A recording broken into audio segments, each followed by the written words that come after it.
What's going on, people? Myke C-Town here with my list of the best movies that I saw in 2018. Sorry this is so late. I've just been so busy with the whole turn of the year, but I definitely want to give you guys a rundown of some of the best films that I saw this past year.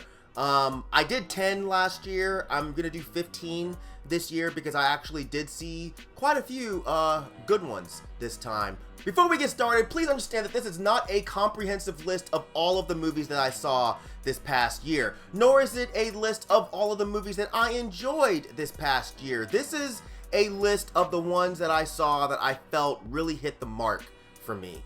Also, as for some fucking awful reason, I always have to say, this is my list, this is not your list. If you do not like my list, no one cares. Just drop your list in the comment section down there. We can talk about it, we can discuss it, and yeah, man, let's have fun with this one. Oh, and for each one of these movies, I'm going to try to give you a spoiler-free description to kind of give you an idea of what it's about. Alright, starting at number 15, we have Downrange. This is a movie about a group of people who have broken down on the side of the road, and a sniper is just picking them off. It's a fairly simple plot, but it's seriously a great watch. It's really tense, and it's pretty brutal, and I just love the way it's filmed. At number 14, we have The Ritual.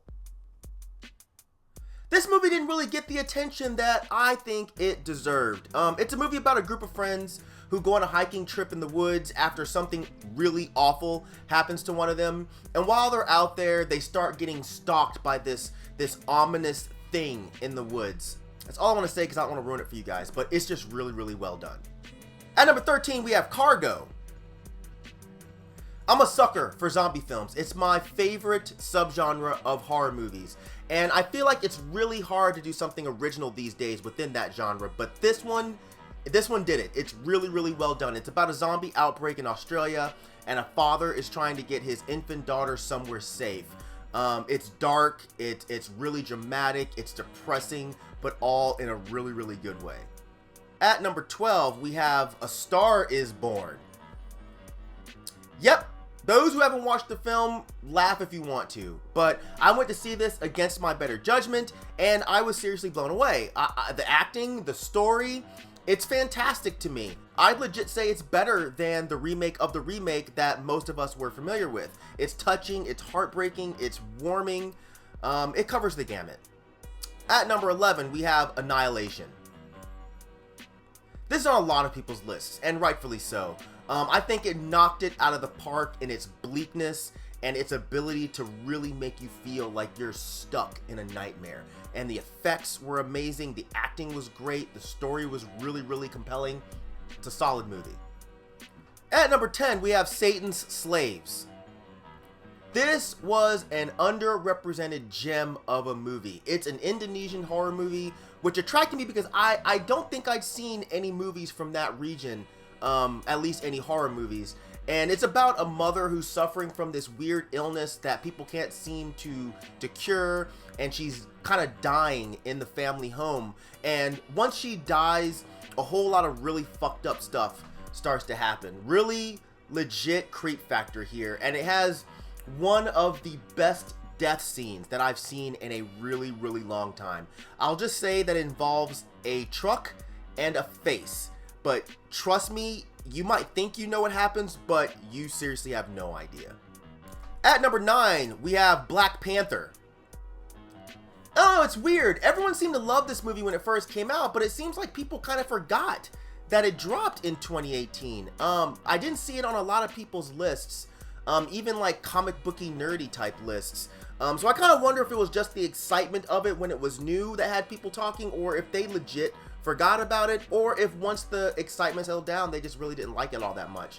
But as far as comic book movies go, I still think that this movie was fucking awesome. And speaking of comic book movies, at number 8, we have Avengers Infinity War.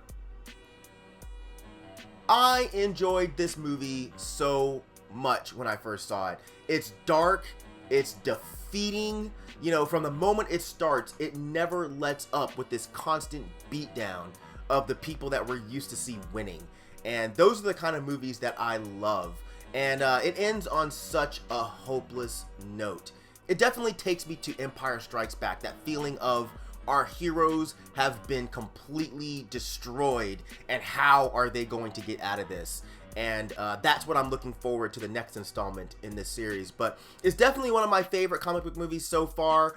I think Marvel is just on a roll right now, so hopefully they don't fuck it up. At number 7, we have Terrified. I have to thank the homie Luke James for this recommendation. This is a horror movie from Argentina that I totally missed until he mentioned it to me. But it's about a neighborhood where a bunch of weird and kind of messed up stuff starts to randomly happen. And it's about a group of people trying to figure out exactly what it is that's going on. I can't really give you much more than that without ruining the movie, but it's on my list because it has some genuinely creepy scenes, and it definitely keeps you interested in the story throughout the movie. At number 6, we have Spider-Man Into the Spider-Verse. Of course, this had to be on my list because it's the most fun that I've had in a movie all year. These guys finally got Spider-Man right, and I really hope they do another one of these. At number 5, we have Hold the Dark. Another sleeper of a movie that I feel like a lot of people missed. It's about a woman in Alaska whose son is taken by wolves, and she hires a writer who also is kind of like a wolf expert to track down the kid. It sounds simple, and it even sounds kind of lame when I say it out loud. But it goes in so many crazy directions. And when it ends, you're left feeling like, what the fuck just happened? But in the best way possible. At number 4, we have Sorry to Bother You.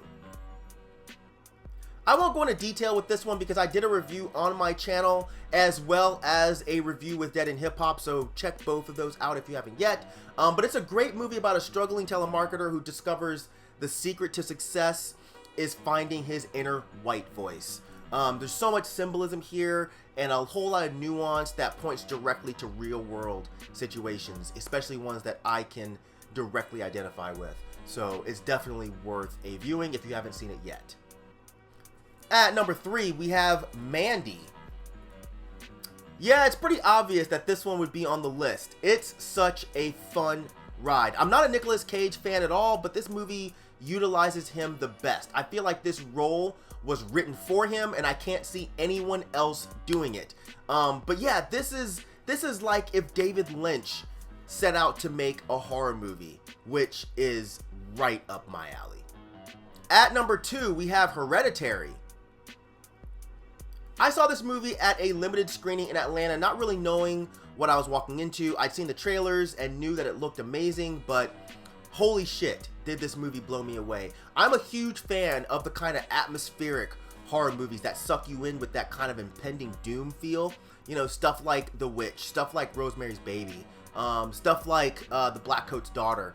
And this one is right up there and has some of the most fucked up scenes in a horror movie that I've seen in a long time. Not gore-wise, but just like the whole feeling of what the hell is going on. And my number 1 favorite movie of the year is The House That Jack Built. So me and my friend Colin got lucky enough to catch the director's cut screening of this movie that they did as a one-night only event in various places in the US. The screening that we found out later was not approved by the MPAA, and I think that they got in quite a bit of trouble for that. But I'm glad we got to see the director's cut because I hear that they cut out some of the best scenes of this movie. But I'm a huge Lars von Trier fan, so I was already stoked to see this, but nothing prepared me for just how fucked up this film is. It has some of the most sickening scenes to grace a horror movie in many years, and a few scenes in particular that were just so fucked up that I couldn't help but laugh my ass off, but still understand exactly why people were getting up and leaving the movie early. You know, that whole trope of, oh, this movie's so crazy that half the audience left.